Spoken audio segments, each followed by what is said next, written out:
又如何？就为了对付我，你竟不管妖食人间失血？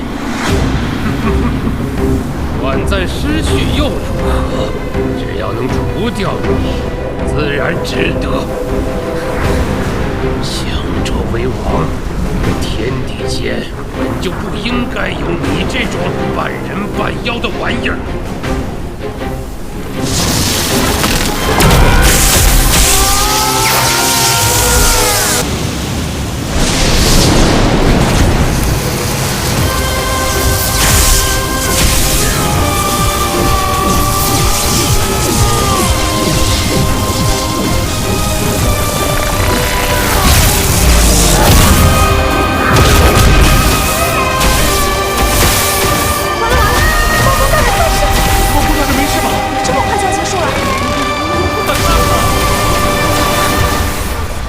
没用，胜负已分，生死局不破。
最不被认可的双眸，却能把是非都参透。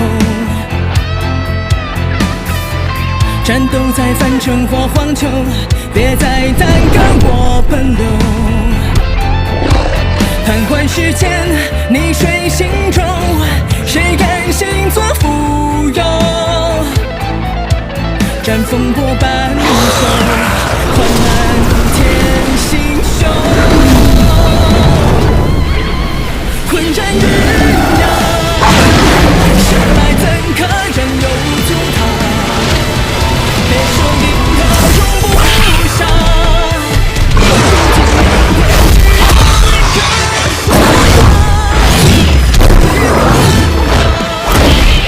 山雨中在人间花，等我一生灵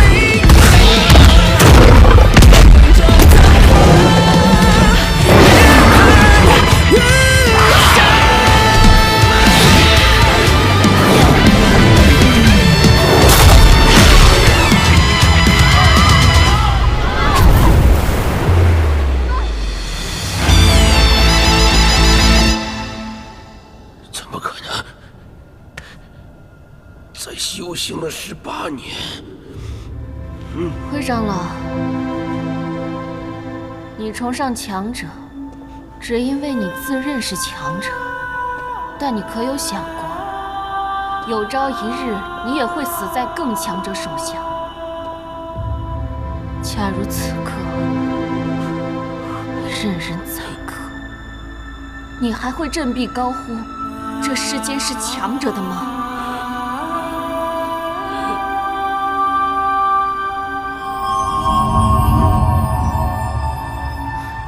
小珍，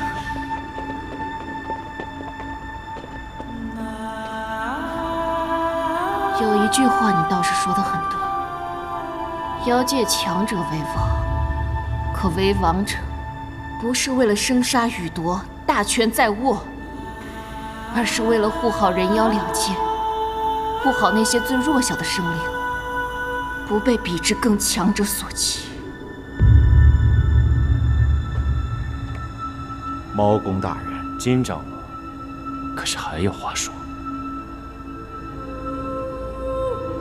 这灰长老打破了人间与妖世的结界，自然是罪该万死。但是，毕竟他年事已高。是啊，自从妖世建立之初，他便一直跟随初代二公，这么多年来忠心耿耿，没有功劳也有苦劳呀。猫公大人，念在灰长老这么多年的侍奉之德，只因他一时糊涂，饶他一命吧。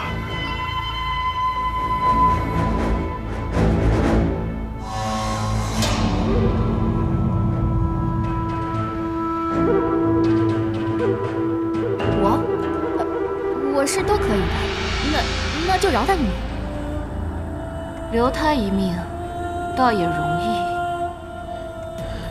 废了他千年修行，只留肉身，放归人界。你既最喜欢分辨强弱，便罚你做个孤弱鼠类，好好体验一番弱者疾苦。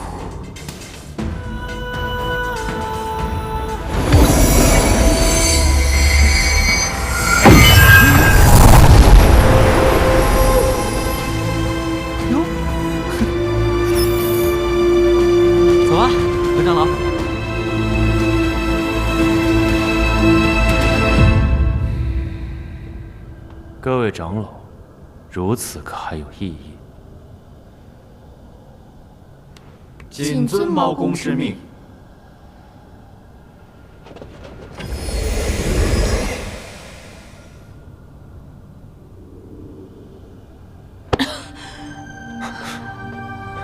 怎么样？身体可还撑得住？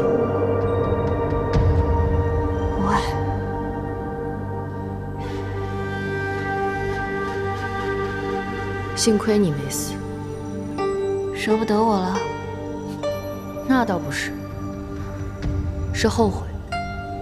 当日冲动了，说若你死了，要帮你报仇来着。毕竟是爷爷辈的老妖，还是很有水准的。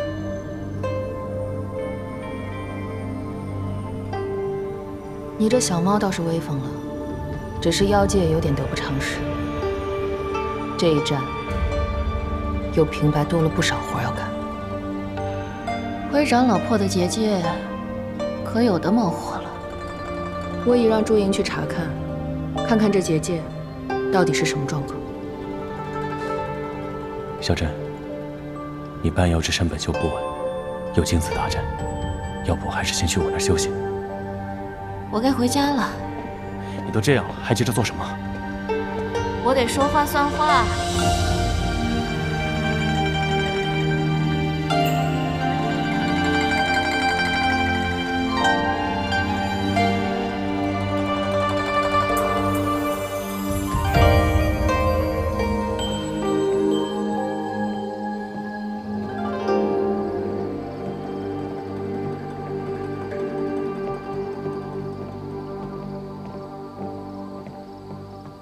梅家郎君怎么还未休息？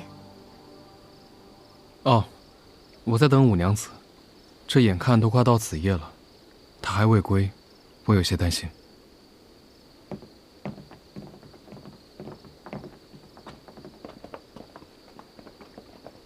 梅家郎君不必忧心，我家二娘子喜欢玩闹，一向晚归，有时也会宿在如意楼，辰时方回。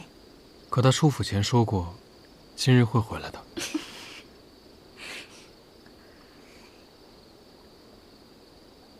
我再等等吧，不知道为何，我总有种不好的预感。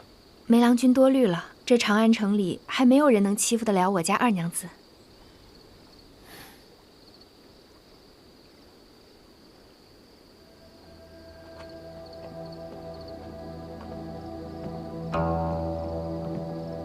明庄姐姐，这梅司使也太过杞人忧天了吧？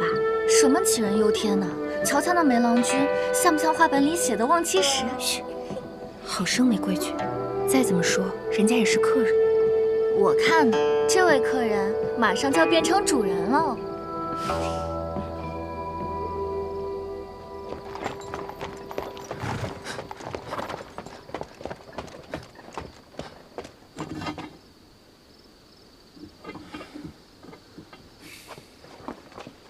这深夜造访人家，会不会不礼貌啊？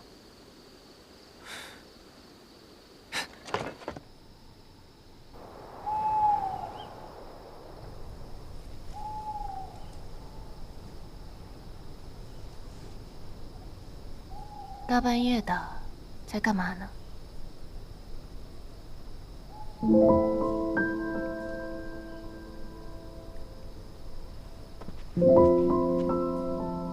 等你回家。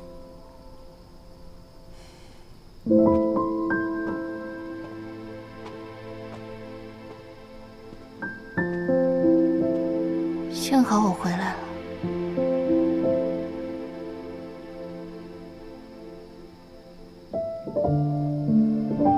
你这是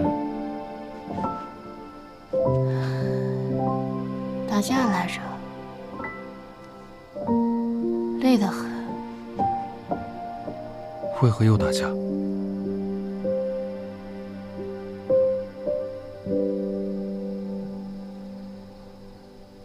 因为不喜与人纠缠。你说的话总是让人听着不可信。真的，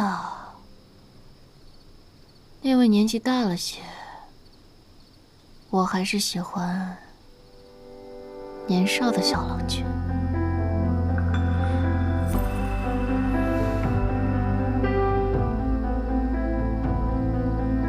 你腿好些了吗？恢复得很快。那送我回去应该没问题。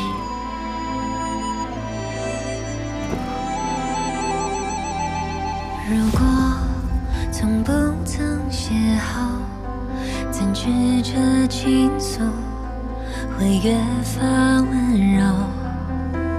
像每月呵护着枝头，那一年花开，倒映细水长流。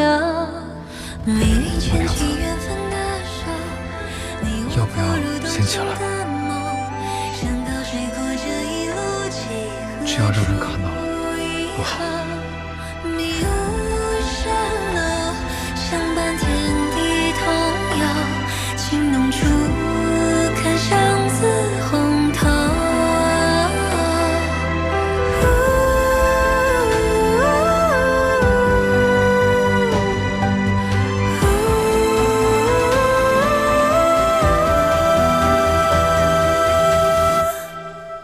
怦然理会，望昨日如风，当时的朦胧依然还在心房中跳动。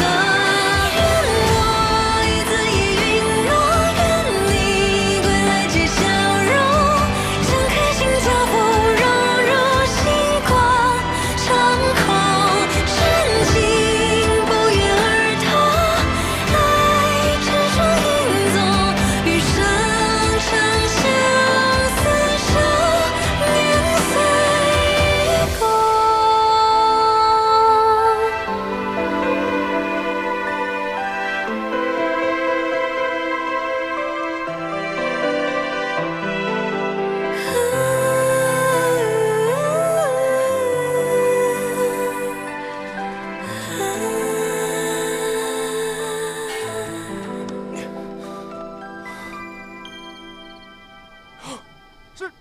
师哥，你们在做什么？你又在做什么？我，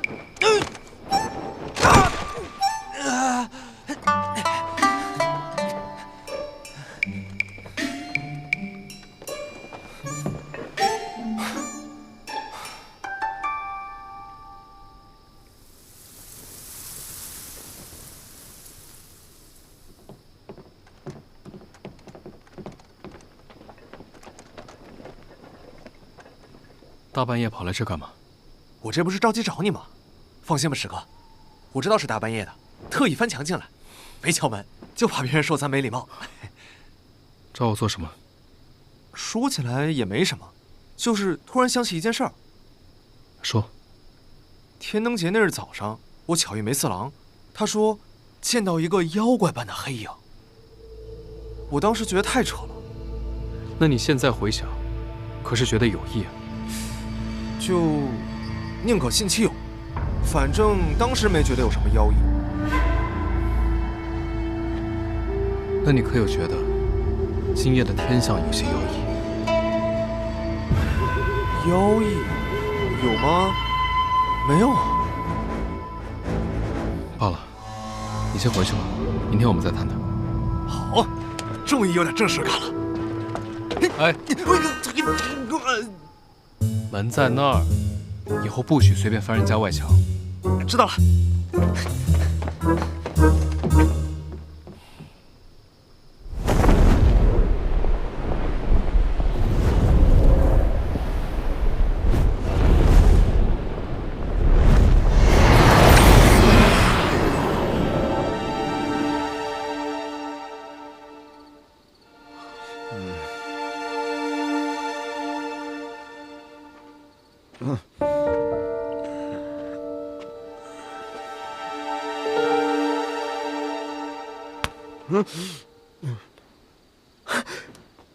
柳娘子，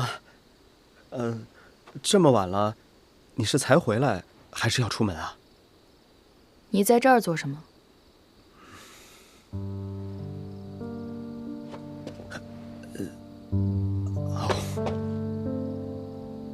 今晚乃是朔月夜，邪魅凶煞之气最为炽盛，我怕你不安全，在这儿守着你。你在这儿守了半个晚上。那倒也不是，方才不小心睡着了。我没事，你不用在这儿守着了。过会儿让人看见了，又该胡传了。柳娘子没事，那我就先走了。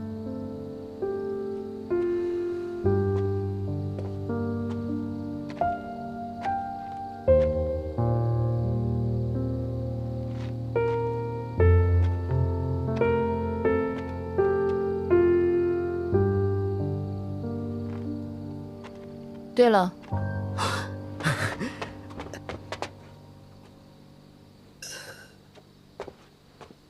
柳娘子要说什么？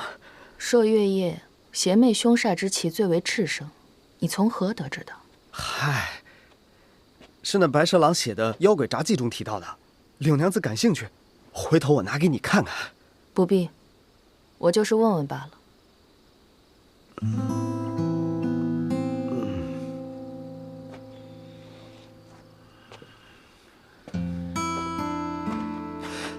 我真走了。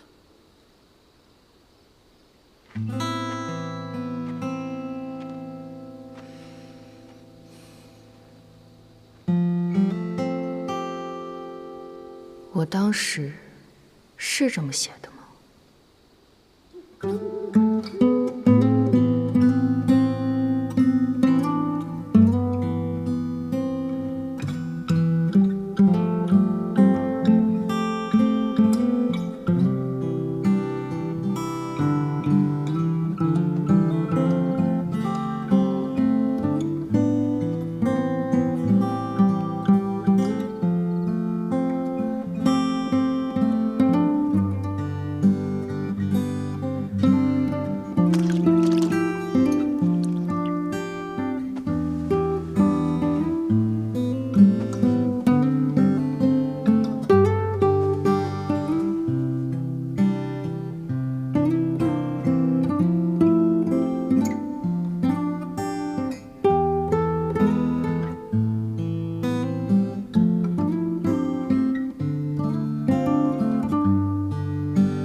好强的怨气！不不化蛊，竟是不化蛊引起的妖变。梅竹雨，小郎君，怎么回事？他为何和我一模一样？天使大人，若你能放我一马，我就告诉你那与你同行女子的秘密。既是秘密，那你便该守着，就连同你的性命一并封存吧。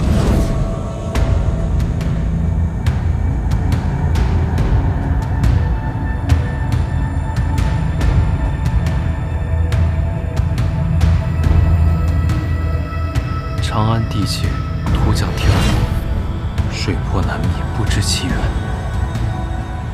衙门讯问，只有数名百姓恍惚曾见妖影留存。长安自古有妖事传说，长久不衰。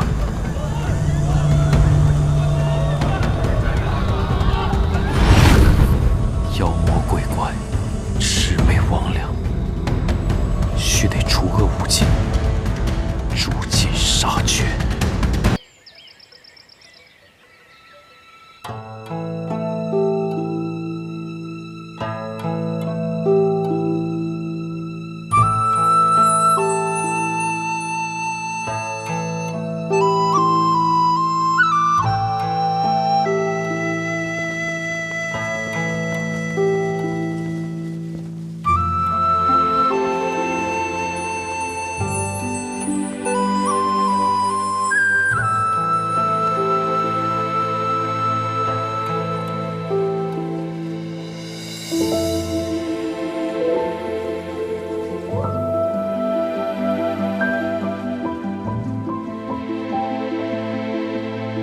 开着门，你不怕我着凉啊？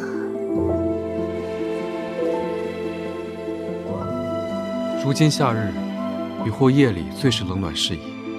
想来五娘子若不是昨夜淋了雨，也不会烧起来。你不会照顾了我一夜吧？顺便看了几本书。什么书啊？好看吗？一般。为何一般？我不明白，为何这些画本的终章都是郎才女貌、锦绣良缘、恩爱一生、白头偕老。可是这种画本结局不都是团圆美满吗？男女婚姻就是团圆美满。若这些故事是为了成婚，而女子无其他事可做，婚后命运又被一笔带过，多少显得他们的一生有些潦草。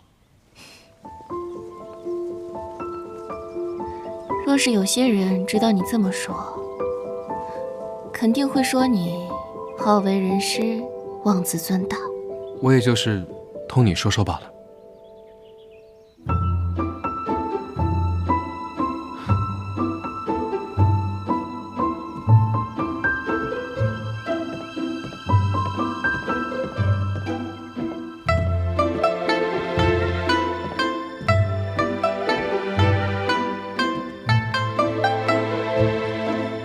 感觉好些了吗？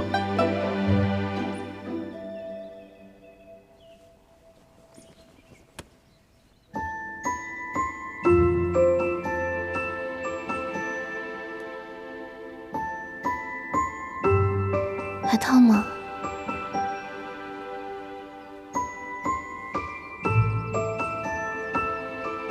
不少了。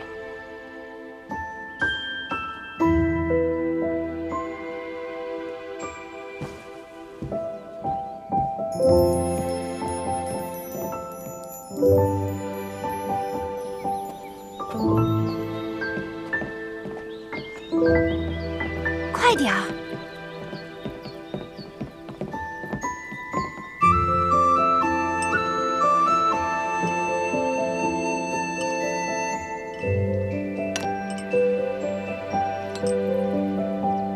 够了。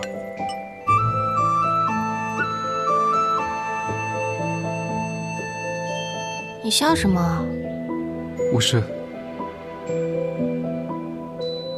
突然觉得真好。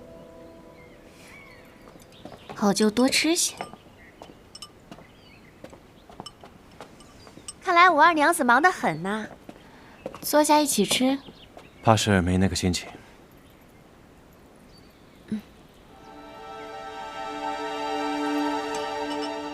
我突然想起，我得去如意楼一趟。明庄，你看着梅郎君吃药。二娘子放心。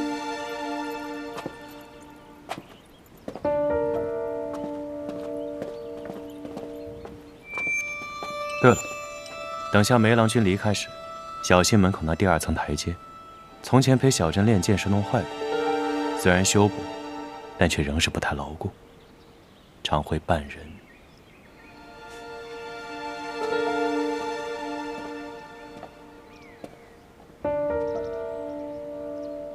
我也有事，出去一趟。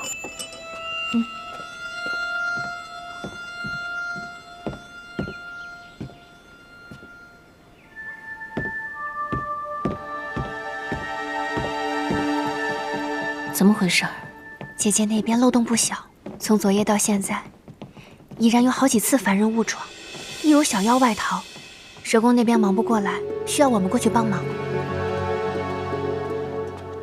梅郎君，这是县主给您准备的药和药后糖果。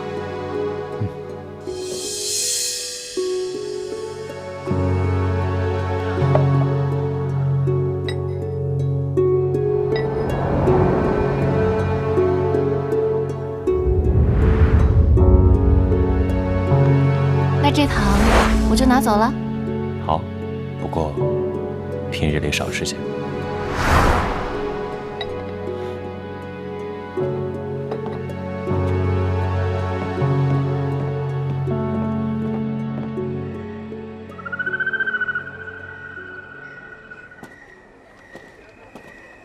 小师兄，长安国都向来熙攘繁华，这个什么妖氏，你说是真的存在吗？虽说妖氏传说虚无缥缈，可无风不起浪。若妖氏真的存在，那么隐秘难寻，也是情理之中。这都难寻了，还从何找起？难道你没发现今日长安有些不对劲吗？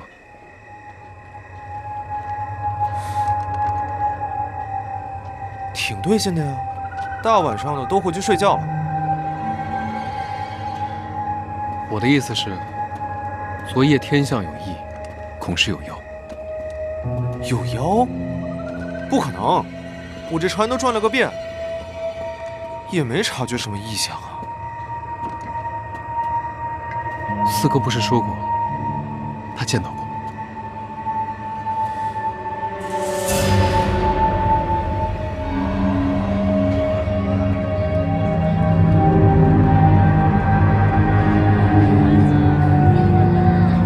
真的是这样？梅司使，黄佐领，梅司使，这是去哪儿啊？表弟初至长安，带他来转转。来柳巷转，都是长安风致。理解，理解。不过，在下还是劝二位一句，去别处转转吧。为何？最近长安柳巷风靡起一种禁药，此物于人有害，却离禁不止。我等本想封了这柳巷，仔细探查，可没想到来往的高门大户、官宦子弟实在太多，着实拦不住。既然如此，我们便不打扰了，告辞。梅司使早些休息。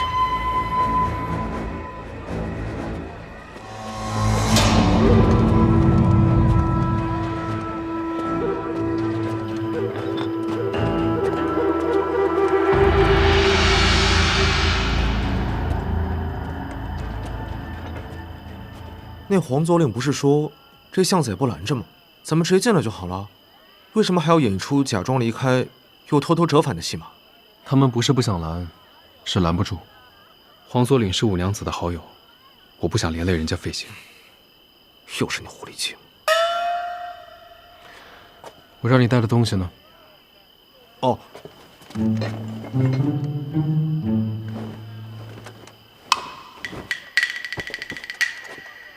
为何要乔装？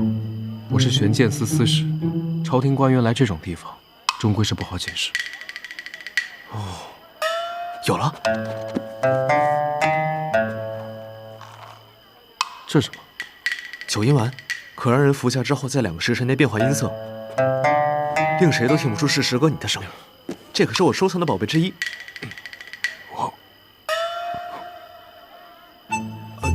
什么情况？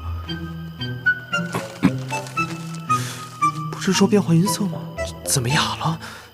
罢了，你的宝贝永远都让人防不胜防，其他东西呢？放心，石哥，这回绝对不会出岔子了。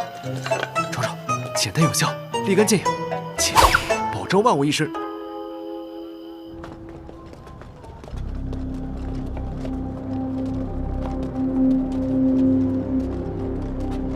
这都第18个了吧？这老耗子到底使的什么妖术？真是让人不得安生。蛇宫那边定的什么章程？照旧例，且先抹除凡人的记忆。凌霄和朱莹也在加紧捕回那些溜出去的小妖。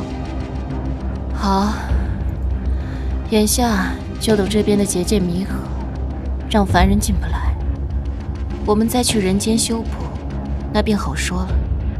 是。见过猫公、狐珠大人，禀2位大人，又发现一处可疑的地方。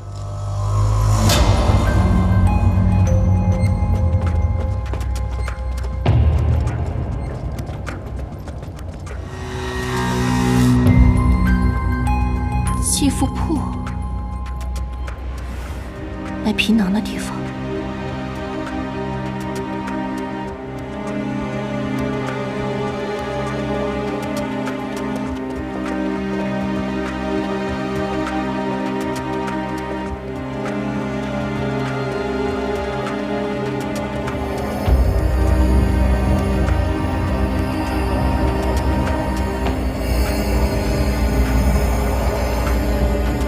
好了，你再去寻寻别处吧。是。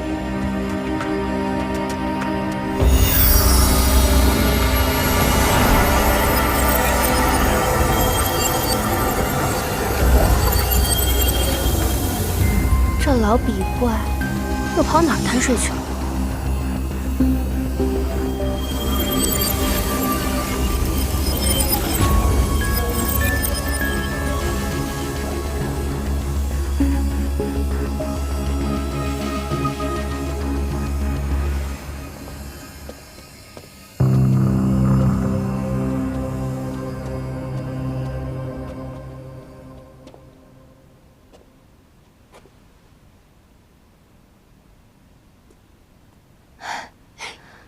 手感真真实啊！是，个个都是手工绘制，辅以妖术而成，自然以假乱真。听说，修为尚浅的妖灵，躯体容貌暂未成形，有些向往美貌的，便会在此地或租或买一张手工皮囊。肯花重金的，甚至还能定做呢。是啊。从发色、肤色到五官四肢，皆可选择，还可以到换皮间试穿，满意了再付钱。老大，你是人形化妖，自然对继父铺不太熟悉。我们妖化成人形很难的，有些就算是化成了，也不伦不类，丑得要命。毕竟不是每个妖都像我一样。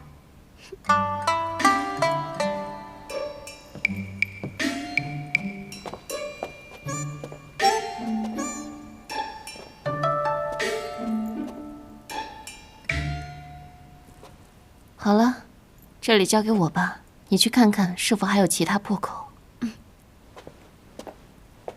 哎，对了，老大，你可要提防着些。对面是柳香妓馆，你这般大名鼎鼎，可莫让人瞧见了。对面是哪家妓馆？玉农馆。他家的生意向来不甚正经，歪门邪道，乱七八糟的。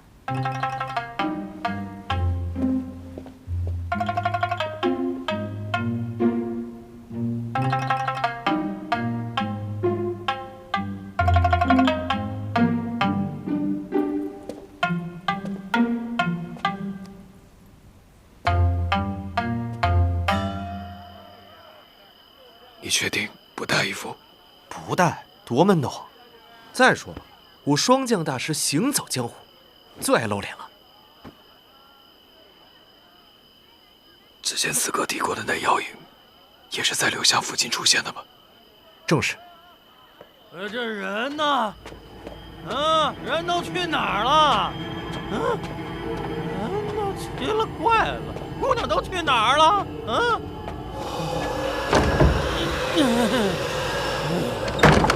哎呦！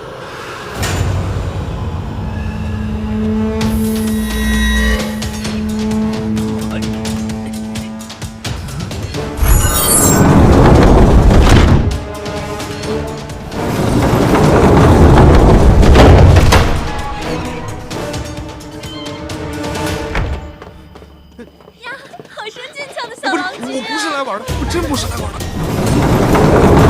美人，我来了。美人呢？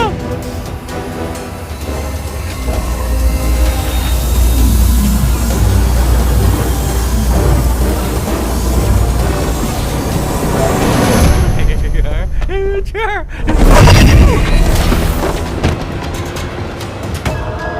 这是50伞。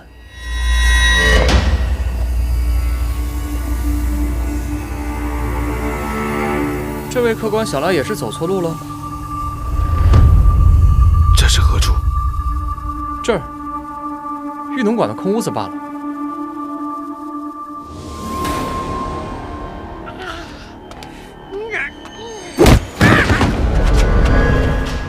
什么声音？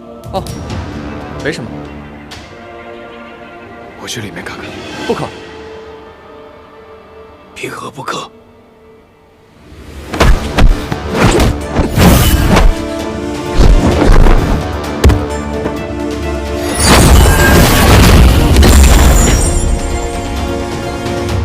是妖怪。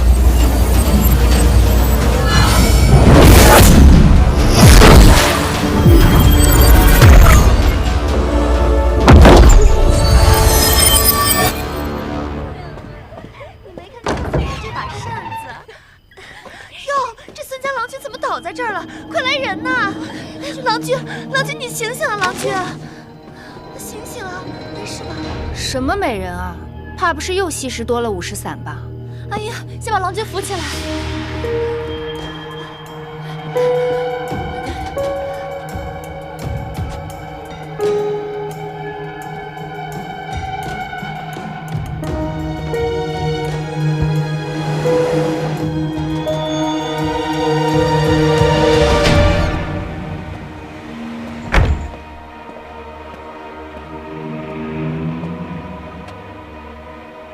出了何事？凡人误闯，生了疑心。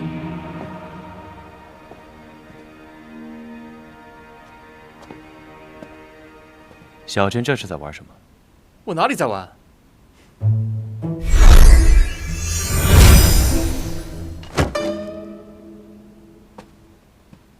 没事吧？误闯的凡人如何处置了？无事，将他抹了神石，扔出去了。刚才是谁在踹我？老子弄死他！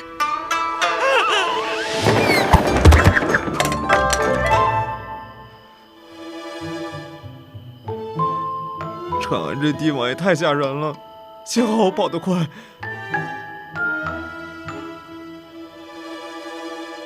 小师兄，咱们还是回山上吧，这里真不是人待的地方。是啊，这里的确不是人待的地方。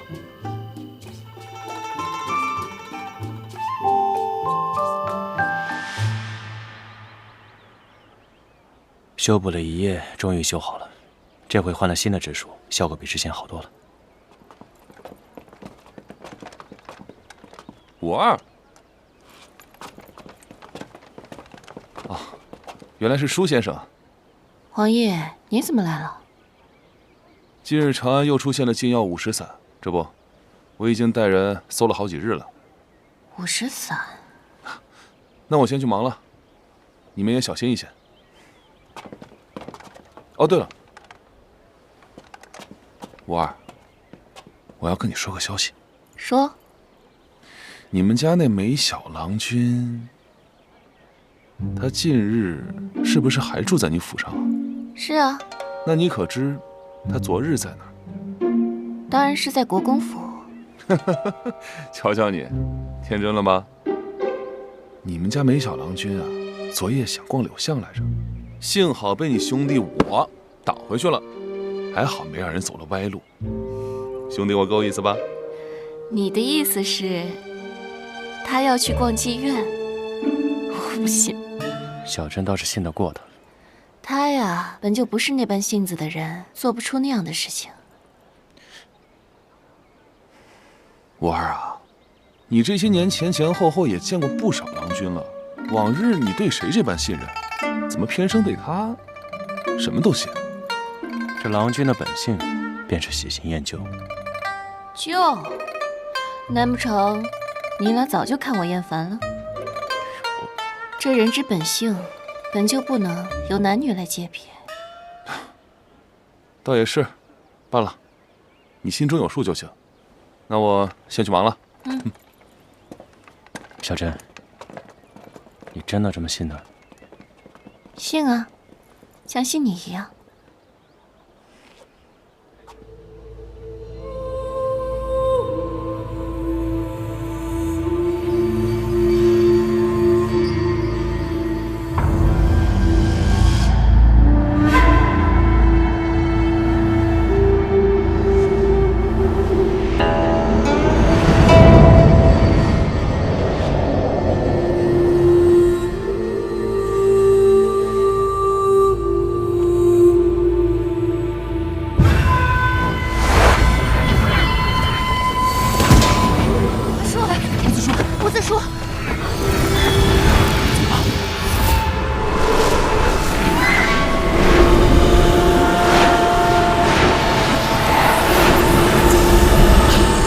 做什么？你我联手，便可为所欲为，将一军。不是，我跟你毫无干系。毫无干系？难道你忘了从前吗？当年我的骨头落入泥土，湮灭无踪。耗费了全部精力，一毫厘一毫厘地挪动着，才让它重新破土而出，来到世间。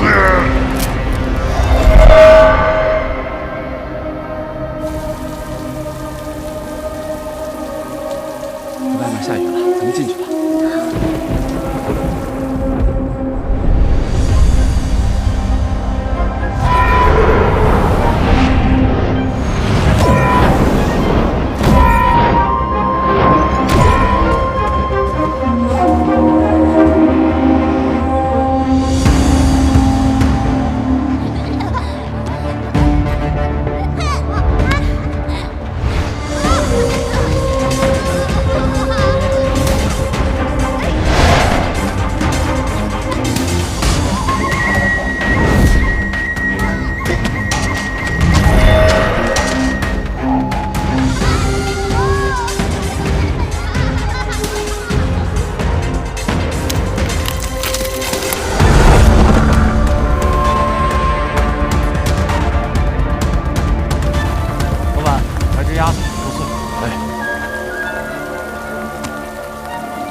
都是注定的，我注定要回到这世间，而你乃是上古兵书，你的命运不可辜负。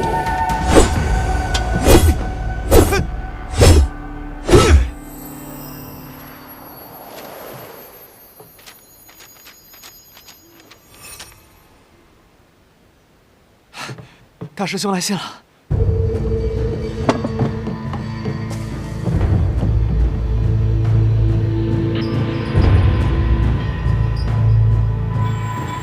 听闻长安妖乱，失地重伤，盼两位速归，共商大计，除长安妖孽。怎么样，师哥？我们今早启程回去吧，到时候再带着师兄们杀回来，也为你出口恶气。长西宫避世100年，如今想重回长安，只怕没那么简单。大师兄既然提出来，说明早已深思熟虑。更何况，降妖除魔本就是我们长西宫弟子的使命。别说避世100年了，哪怕是避世1000年，此刻也该义不容辞。我昨夜虽进了一次妖室，但太过于匆忙。妖室里面到底什么情况？其实我心里也没底。那怎么办？我暂时留在长安，继续打探妖室的情况，再从长计议。这长安真的这么乱吗？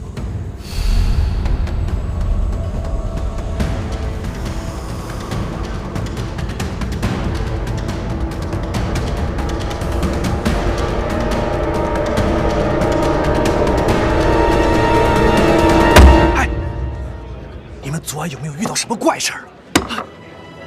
还真有。啥？昨天晚上，我不知道是喝醉了，还是产生了什么幻觉，我分明看见床板上裂了一条缝，这白光一闪。当我再睁开眼睛的时候，满鼻子的甜味儿，好像掉进了糖水铺子里。哎呦，你不知道啊，那里头的碗和勺子叮叮咚咚的在那乱撞。转头我还看见一只比人还大的蜜蜂呢。我昨晚也是，我仿佛到了一个稀奇古怪的地方，在那儿有一间酒房，但那个老板根本就不是人。那是啥？那老板是只又瘦又小的猴子。我看见了，那才叫吓人呢，满街的怪物呀！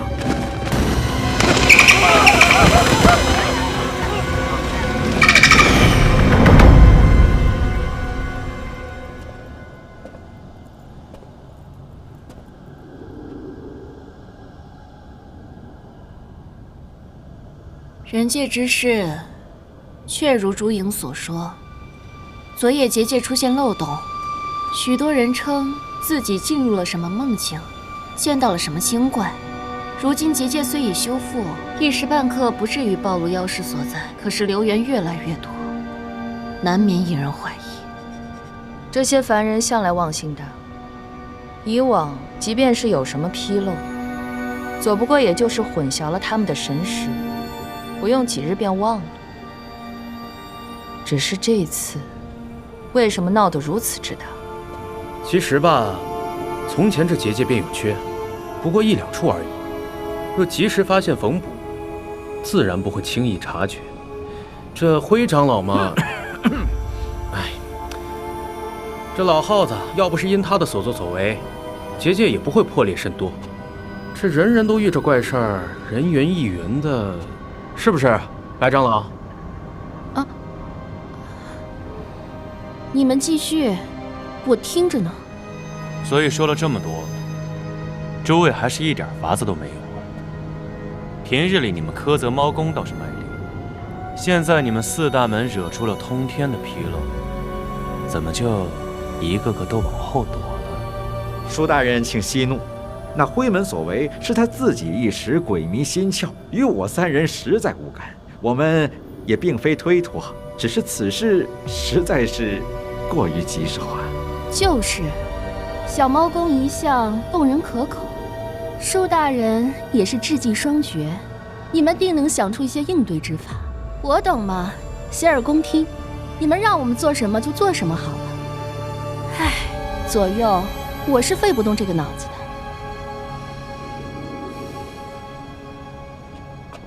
大人，依属下之见，未免闯入者有所遗漏，酿成大祸，不如彻底一点。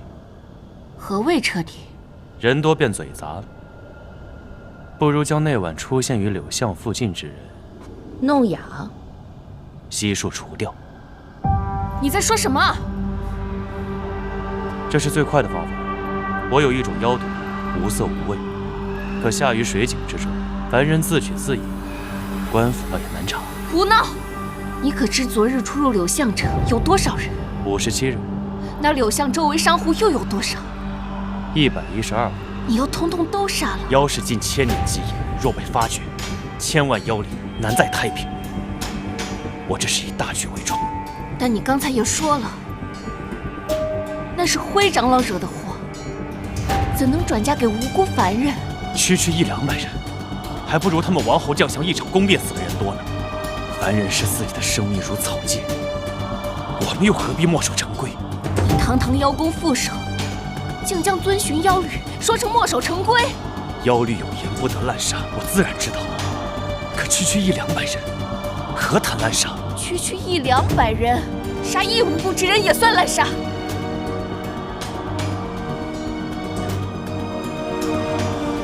小珍，在妖室叫我大人。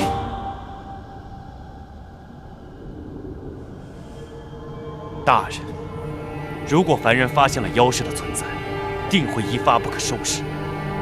我这也是在为妖氏着想。舒大人所言不无道理，本长老也以为……我记得我才是猫公。无论如何，我都绝不认同要因为一个万一杀了1万的道理。身为妖氏猫公，我劝告各位，任何人都不能妄行杀戮，这是规矩。舒大人，请你记好了。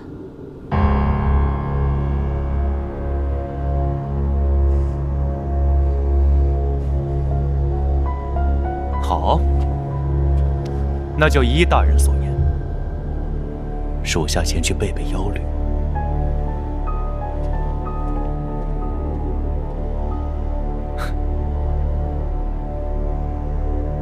伍自书所言之法，虽是为妖氏着想，可的确有些过于偏激了，怕是会引起一些不必要的麻烦。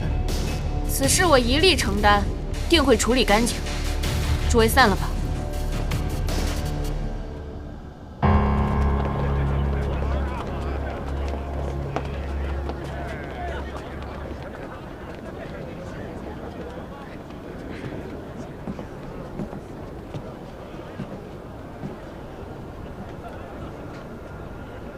你真生伍自书的气了？他的脾气向来如此，对除你以外的人，都难免尖锐些。我一直觉得我很了解他，但没想到，在他眼里，人命是如此的亲切。在人的眼里，我们这些妖怪的命，又何尝不是如此呢？200年前，我以白蛇郎之名混迹于人间，认识了段郎。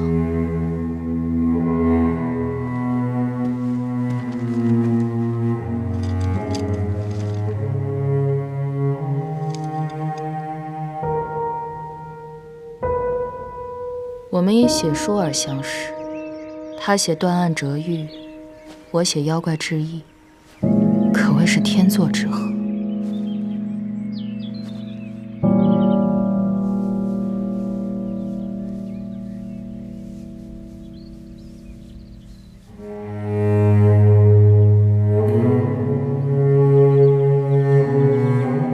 他说他倾心于我，我信了。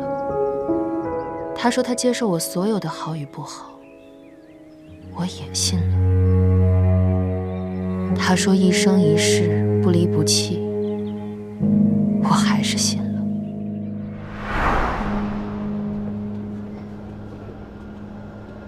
然后呢？后来，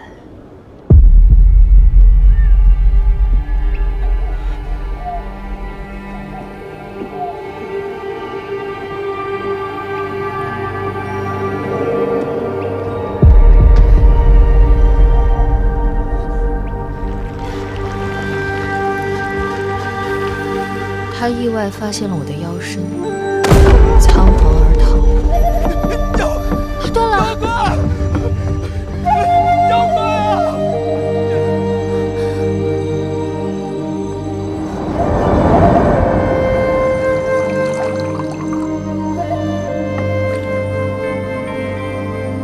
为再也不会与他相见，可没想到他去而复返，还说要与我重归于好。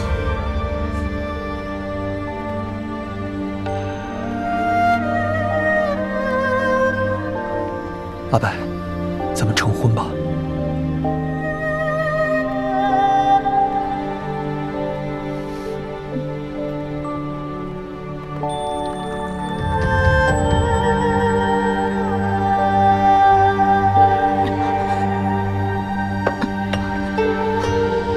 端老，你在酒里放了什么？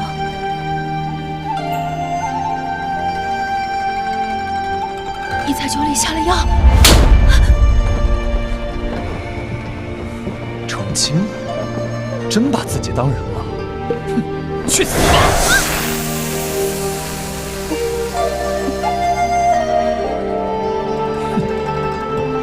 我永远都忘不了他的样子，龇牙咧嘴，面容狠厉，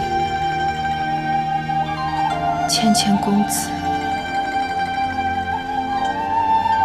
何其无耻！你一向不与我谈及过往，为何今日跟我说这些？我同你说这些，并不是为了伤怀，而是想告诉你，小猫，不要妄想看穿你身边的每一个人。这世间万物皆有黑白两面，你靠得越近，它的另一面便越锋利。